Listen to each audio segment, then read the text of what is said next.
Okay, pre-cal, welcome back. 11.5, counting principles. Okay, so up to this point, we're just knocking out chapter 11, and I can pull up a calendar here just real briefly. Um, so it looks like, ask me later. Oh, this is Cece's calendar. 1 second. Let me look at mine. This is my personal one. There. Okay, cool. So we only have a few weeks remaining. How do we get this to just regular? I want to see everything. Week, month, boom. Ask me later, goodness. Okay, so we only have a few weeks remaining. Here is today, the 29th. So it looks like here is May, if this would behave. We only have a few weeks remaining. So generally speaking, we always do this. Finals will be the last week of May, and the first week of June will be the retakes. So our goal is to hit that last week of May, maybe even earlier if we can. It could also be in June, right? No big deal. But this is how many meetings we have left. So tomorrow will be the last one for April the 30th. And then we have, let's see, 1, 2, 3, 4, 5, 6. So that means we have 6 get-togethers before we go on a full final schedule. And so I just wanted to touch base with you guys and make sure you realized what was going on and kind of felt confident with the schedule. So we'll probably wrap up chapter 11 next week. So depending on how the material goes, we'll either finish the material Tuesday and quiz on the Thursday, or I'll finish it up this evening and we can quiz on the following Tuesday. So either way, it's about the same. And then we have 1, 2, 3, 4 meetings. We have 4 meetings to wrap up chapter 12 and quiz. So we'll probably have 3 classes and a quiz. So expect that for the 3rd week of May for chapter 12. And then we'll final somewhere in the final schedule. So I'll release those dates to you.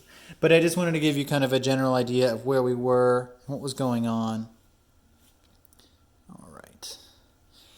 Let's jump back over. Good. So that's the calendar. There we go. All right, let's jump back into this. So we were in 11.5 counting principles. So this will be nice and fast. I won't spend too much time on this. I'll just give you just a general idea of this guy. So 11.5, let's kind of go through this. So the addition principle, all these things are extremely intuitive. We're going to talk today about permutations and combinations. So that's really what you're going to extract from this lesson. So the first thing they talk about is this addition principle. So let's see. So it says there are 2 vegetarian options and there are 5 meat entree options. What are the total number of entree options? Well, clearly 7, right? We just added that bad boy together. Here's the multiplication principle. This is much more complicated. So multiplication applies when we are working with much more than one selection. Suppose we are choosing from an appetizer, an entree, and a dessert. And there are 2 appetizers and 3 entrees and 2 desserts. So this is when we have a very complex system that we're trying to simplify out. So what the multiplication principle says is you just multiply, to get the total number of possibilities, you multiply the numbers of each that we have. So we have 2 appetizer options, 3 entree options, and 2 dessert options, which gives you 12 possible different setups, right? Different outputs. And that's usually how they'll phrase the question. So here's an application of that. So Diane packs 2 shirts, 4 blouses, and a sweater on the trip. So we would say 2 times 4 times 1. Oh, excuse me. It says 2 shirts, 4 blouses, and a sweater for her business trip. She'll need to choose a shirt and a blouse for each outfit and decide whether to wear the sweater. Use the multiplication principle to find the total number of possible outfits. Well, like we said, she has 2 skirts, she has 4 blouses, and she has 2 sweaters. I'm not catching where the 2 sweaters come from. Let's see. And a sweater for her business trip. She'll need to choose a skirt, a blouse, outfit to decide whether to wear the sweater. So I guess wear it is one option, not wear it is the other. So kind of a funny thing. But anyways, 2 times 4 times 2 is of course 16. Okay. So now into the real stuff. Everything up to that point was just kind of introductory. So let's see. So now we're talking about finding the number of permutations of n distinct objects and multiplication principle. Okay, so this is what we kind of understand when we talk about permutations. So they tell us this idea. They say that when we have a situation where there are 4 options, and the order of these options is really important. So remember, permutations we're going to associate with ordering things in a particular way. So an ordering of objects called a permutation. Cool. That means that the order in which these options are laid out is very super duper important. So it says there are 4 options in the first place, so we can write down 4. So that means that you have 4 total things. It could be any 4 of them. And then the second place offers up 3 different, right? Because it's n minus 1. We've lost one of our options. One of them clearly had to go to that first position.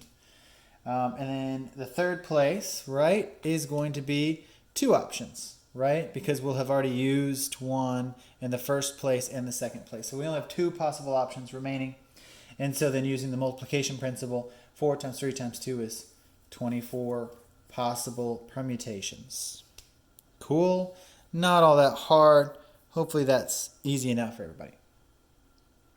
They give you a really good little setup to determine all this. They say determine how many options there are for the first situation, then determine how many options there are for the second situation, etc. And they continue until all the spots are filled. Multiply these numbers. So let's play around with this in example 3. So at a swimming competition, 9 swimmers compete in a race. How many ways can they place first, second, and third? So obviously you would say 9 times 8 times 7, right? And that would give us 504 permutations. How many ways can they place first, second, third if a swimmer named Ariel wins first place? All right, now that means one of those 9 was taken up by Ariel, right? So Ariel took first place. So then the second place would have 9 possibilities. Or excuse me, not 9 because it's 1 less. Ariel is one of those 9. So the second place would have 8 possibilities and third place would have 7 possibilities. So now we would have 56 total outcomes, right? Less chaos there. And finally, how many ways can all 9 swimmers line up for a photo? Okay, right? So this one means that there are 9 places and 9 swimmers. So this is like 9 factorial. 9 times 8 times 7 times 6 times 5 times 4 times 3 times 2 times 1. So that's the way I would describe it, right? And we get that answer right there. All right, good.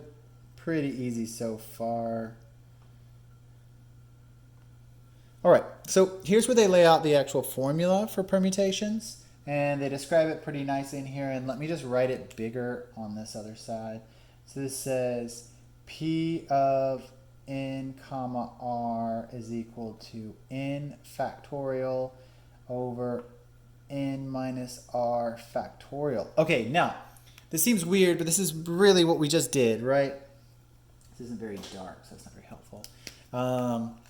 So basically what we did is this is the positions and then we take one away from it, right? So, all right. So this is the total factorial, right? And this is n minus r factorial. Now what are these n and r's, right? Well, let's define those quickly. N is the distinct objects you're given, swimmers, runners, plates, entrees, whatever it is. And the number of ways to select R objects from the set of order is that, okay, wait. So N is N distinct objects, and R is the ways that we can select them, the number of ways to select them. Okay, there we go now. So N is the objects, R is the ways that you can select them. Great. So let's see here. Note that the formula still works if we choose all n objects and placing them in order. And in that case, we would be dividing by n minus n, which is 0 factorial. And remember, 0 factorial is, of course, 1. Right? Don't ever get too wigged out by that. Cool. So here's our equation. Here's our example 4. Cool. Find the number of permutations using the formula. So, a professor's creating an exam of 9 questions with a test bank of 12. So we just plug all these guys in there. So clearly, the exam has 9 questions. So that's going to be our positions and a total test bank of 12 questions. So this is our total objects, 12. So we just plug this in really fast and we get P of 12, 9, right? So we plug this in. This is our n value. This is like 12 factorial over, and then it